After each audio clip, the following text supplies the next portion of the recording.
Hi, everyone. My name is Tiffany Hoff, and I am a licensed mental health practitioner. I work at UNK as the Associate Director of the Counseling Center at UNK. I'm just here today to provide another short tip on ways to cope during the coronavirus, since it's certainly a struggle to make these transitions during this time. I thought today maybe our coping skill could be reframing that word COVID. It sure does come up a lot in most of our conversations. So maybe we could just run through this quick little PowerPoint on how we could reframe the word COVID from a negative thing to reminding us about some coping skills we could use. So let's take a look here. I'm going to pull up the PowerPoint and let's see, each of these letters is going to stand for one positive coping skill that we can do as we battle COVID. Let me see here. Okay, great. There's the whole thing that you can see that. Okay, so let's start with the letter C. C for COVID. We're going to reframe that and say C stands for how to cultivate positive emotions. And you'll notice the word cultivate because positive emotions don't just always happen naturally. Sometimes we have to work at them, especially during this time. We probably have to work at balancing some of the negative stuff with the positive stuff. And one way to do that is by practicing gratitude. So you can even pause the video at this point or just take a moment to think about who are you thankful for during this time or in your life in general. Now, oftentimes we don't share with that person that we're thankful for them or why we're thankful for them.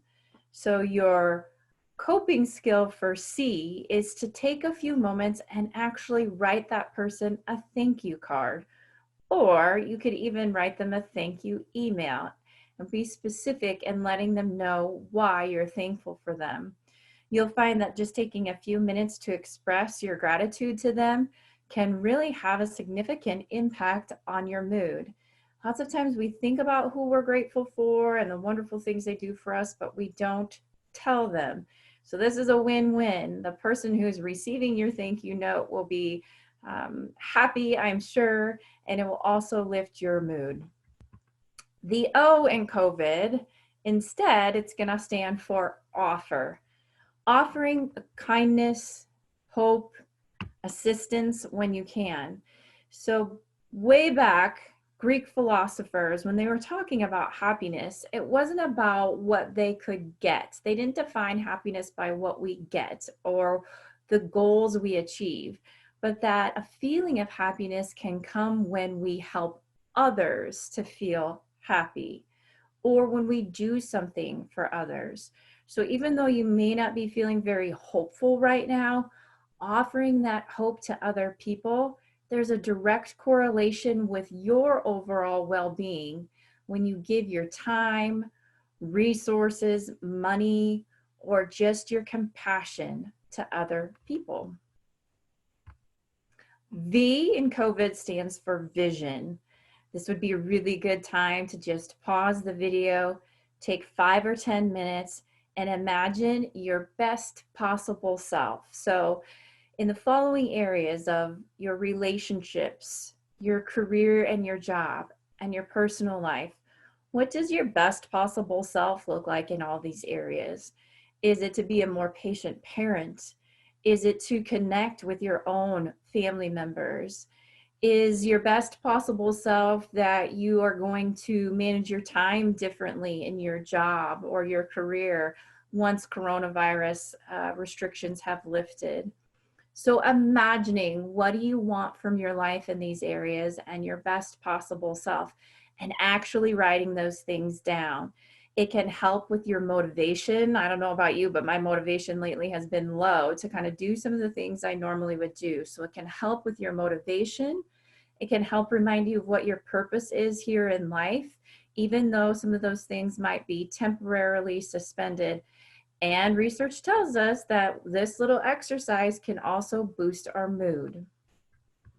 The I in COVID is inner resources. So looking at what are your natural strengths and the inner resiliency that you have during this time. Again, write down how you can use your strengths to get through a stressful time. Not just thinking about it, but how do I use what I'm naturally good at?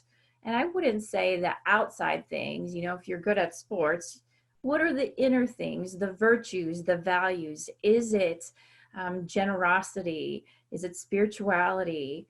Is it honesty? So instead, focusing on what is within your control versus what is outside of your control. And finally, the D is for disconnect. Now, I know that might seem paradoxical since we're saying to make sure you're still connecting with people online during this time of social isolation. But too much time on the internet, social media, too much time being online actually have negative effects on our brain. So intentionally disconnecting from social media and news for a set period of time every day is like giving your brain fuel, the most positive fuel it can have, giving it a rest, not comparing ourselves to other people, not thinking about the worst, not being, overwhelmed with all these different things that are happening, and maybe not from such a positive standpoint. So that's our coping skills for today, is to go through COVID and remind ourselves, how can I cultivate positive emotions? How can I offer hope and kindness to somebody else?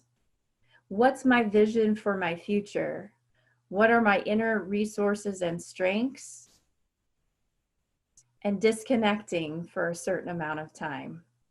Thanks, and I hope all of you are well.